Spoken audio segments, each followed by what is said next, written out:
Buenos días, tardes o noches, queridos colegas, compañeros y docentes de la Universidad Nacional Abierta y a Distancia. Me presento, mi nombre es Edwin Alexander Lazo, soy oriundo de la ciudad de Pasto y el día de hoy estamos aquí desde este hermoso santuario que es la Iglesia de las Lajas, uno de los santuarios más hermosos de todo Colombia y emblema de nuestra cultura nariñense. El día de hoy vengo a presentarles un poquito de mi historia y mi experiencia como músico. Mi aprendizaje fue más que todo empírico. Yo aprendí más que todo por medio del oído, la vista y el tacto.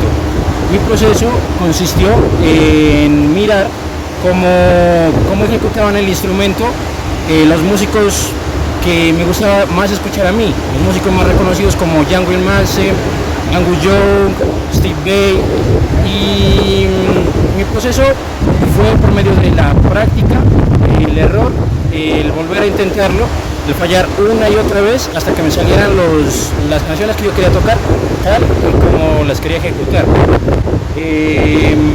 Tuve que lidiar muchísimo con la frustración de que no me salieran las canciones al primer intento, y lo que me sirvió bastante para no dejar abandonado mi proceso musical fue el incursionar más en la historia de aquellos músicos que me gustaba tanto escuchar desde pequeño.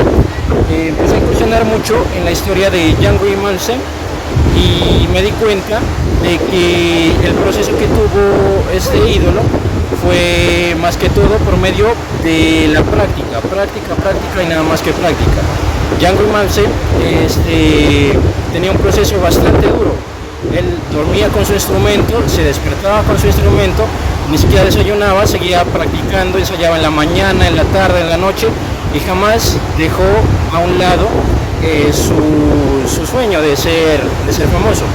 Entonces, eso fue lo que me sirvió muchísimo a mí para poder avanzar, para poder incursionar más en técnicas musicales como lo más básico, los power chords, los solos, el slide, el tapping, el fingerstyle, y poco a poco empecé a avanzar más, incluso hasta llegar al punto de tener presentaciones en público con una cantidad impresionante de gente.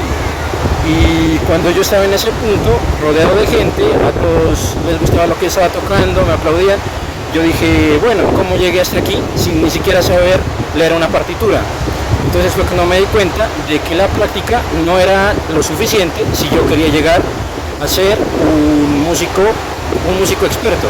Entonces fue cuando se me ocurrió ingresar a una universidad a estudiar música.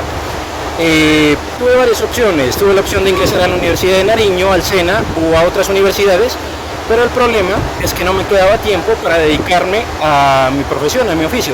Yo también soy tatuador y trabajaba como supervisor en una empresa de perfumería, en la cual viajábamos mucho, y no me quedaría absolutamente nada de tiempo para ir presencialmente a una universidad. Fue entonces cuando me brindaron la oportunidad de ingresar a la UNAD y me empezaron a explicar cómo fue el proceso de otros compañeros que sí les quedaba tiempo para estudiar, para trabajar y para hacer sus cosas. Entonces empecé a hacer mi proceso para ingresar a la UNAD.